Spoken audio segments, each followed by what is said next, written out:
Kasih ialah kebaikan tidak terpatahkan oleh apapun, tidak berubah menjadi kebencian. Ulang-ulang. Kasih ialah kebaikan tidak terpatahkan oleh apapun, tidak berubah menjadi kebencian. I believe in God our Father. I believe in Christ the Son. I believe in the Holy Spirit.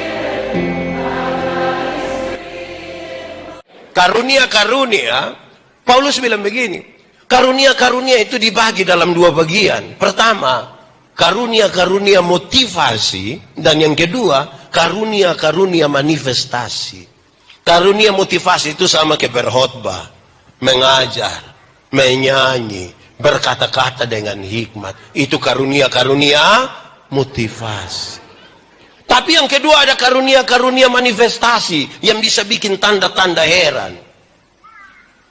Ada yang bisa berbicara dalam bahasa roh. Ada yang bisa menyembuhkan orang. Ada yang ditunjuk begini lampu menyala. Nah, yang tanda heran. Di Niki ada. Sekarang saya mau tanya, antara karunia motivasi dan karunia manifestasi, mana lebih tinggi? Investasi. Investasi itu tanah modal.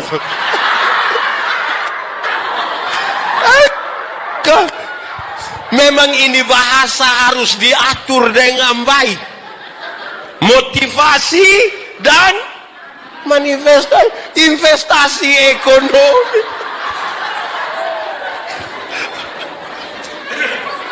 Lanjut, saya mau tanya, yang motivasi atau manifestasi lebih tinggi? Mana? Mana? Mana? Mana?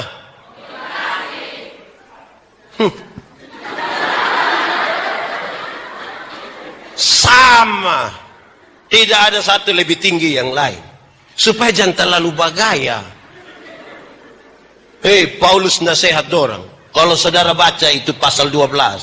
Di bagian terakhir. Paulus kasih tahu. Kamu sibuk bakalai soal karunia mana lebih tinggi dari yang lain. Saya mau kasih kamu, dia bilang. Saya akan memberitahukan kepadamu karunia yang paling utama, yang lebih utama. Apa itu? Yang paling utama apa? Apa? Apa? Apa? Kuat sedikit. Apa? Makanya dia dijelaskan di pasal 13. Sekalipun kamu dapat berkata-kata dalam semua bahasa, bahkan bahasa malaikat sekalipun kamu bisa omong, tapi kalau kasih tidak ada padamu, engkau tidak ada arti sama sekali. Itu nanti makan puji. Jadi kok saudara lihat yang ada karunia dong, kok tidak ada kasih, makan puji. Makan puji pakai bahasa Timur bilang apa?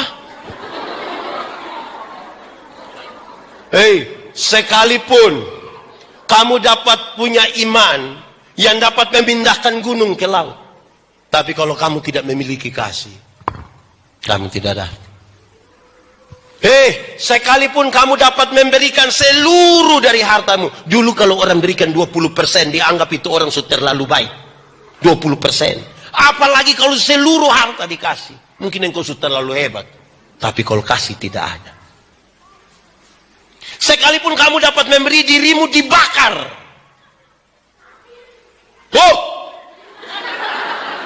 Sekalipun kamu dapat memberi dirimu dibakar, tapi kalau kasih tidak ada, kita tidak ada arti. Amin kok? Amin kok? Karena itu tolong kok ada kasih. Yang suka membenci sesama pelayan, yang suka omong orang, yang suka dari satu tempat ke tempat yang lain kok kasih jatuh orang lain. Kasih ada di dia. Di sini ada yang biasa omong ipar-ipar, ada. Kakak-kakak, adik-adik, mama mantu, bapak mantu. Dari oin las. Ini orang dong, ini memang terlalu. Saudara, kasih itu yang paling utama. Paulus bilang, kenapa kamu bertengkar begini? Ini karena kasih tidak ada. Kalau kasih ada, tidak akan bertengkar. Mau beda pendapat bagaimanapun, kasih tidak membuat kita akan pecah. Saya punya definisi tentang kasih. Beberapa bulan terakhir kan saya berkhotbah tentang kasih. Saya mendefinisikan kasih ini dengan kalimat yang sangat baik. Sama-sama boleh ikut saya. Kasih ialah kebaikan, tidak terpatahkan oleh apapun, tidak berubah menjadi kebencian. Ulang-ulang. Kasih ialah kebaikan, tidak terpatahkan oleh apapun, tidak berubah menjadi kebencian. Kasih tau kawan di sebelah. 1, 2, 3.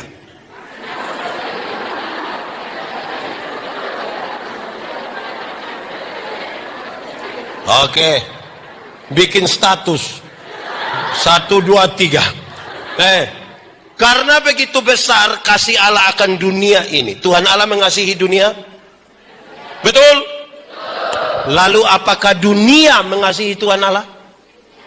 Tidak. Lalu apakah karena dunia tidak mengasihi Tuhan Allah, Tuhan Allah berhenti mengasihi dunia? Apakah kemudian Tuhan membenci manusia? Saudara lihat, kasih Tuhan tidak terpatahkan sekalipun kita tidak mengasihi dia.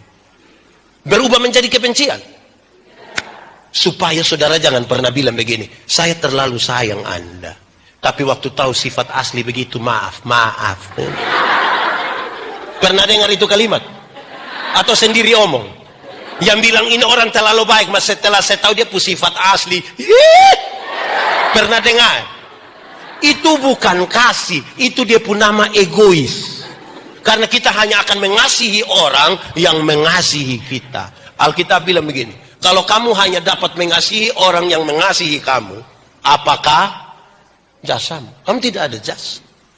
Orang berdosa pun tahu begitu. Kalau ibu tolong saya, nah saya tolong kembali ibu tuh. Kenapa tidak lihat saya?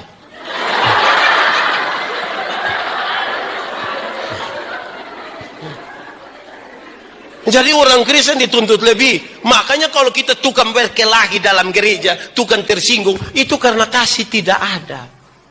Apa artinya sedikit-sedikit kita bilang, Yesus tolong. Darah Yesus berkuasa. Tapi kalau kasih tidak ada. Kasih itu yang paling membedakan kita dengan semua orang. Amin kok tidak? Amin kok tidak? Lalu ini karunia-karunia dipakai untuk apa? Ini karunia menurut pembacaan tadi, ini karunia dipakai untuk membangun jemaat. Saudara baca di pertama Korintus pasal 14. Pulang baca kasih habis semua itu. Karunia-karunia yang Tuhan kasih kepada saudara itu dipakai untuk membangun jemaat. Bukan untuk kita pun diri sendiri.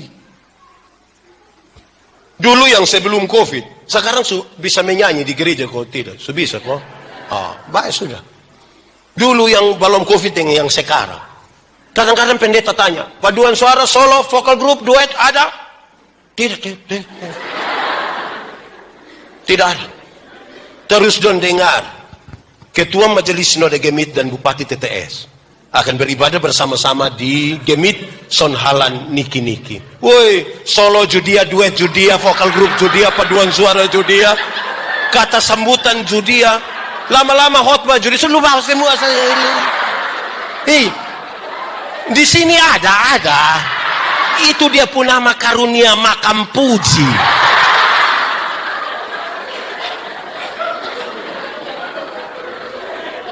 Ini karunia dong kita pakai untuk membangun jemaat, bukan untuk pasmen. Tahu pasmen? Pasmen lenanesa. Jangan begitu. Kita ini kadang-kadang tidak pakai karunia don dan baik. Kadang-kadang yang sedikit tahu menyanyi ini acara begini don tidak latihan. Hai kok apa? Kok tiap hari. Ini dia punya makam puji semula keluar ini. Di sini juga ada. Dia ada di sini. tunjuk ame dia, tunjuk saat, tidak apa-apa kok. Memang khotbah mesti kasih tahu dia pun salah di mana, dia pun benar di mana toh. Saudara mau tersinggung, kan sebentar saya sudah pulang. Tidak apa-apa. Iya, saudara ini pakai untuk membangun jemaat. Karunia, masa Tuhan kasih kita karunia untuk diam-diam saja?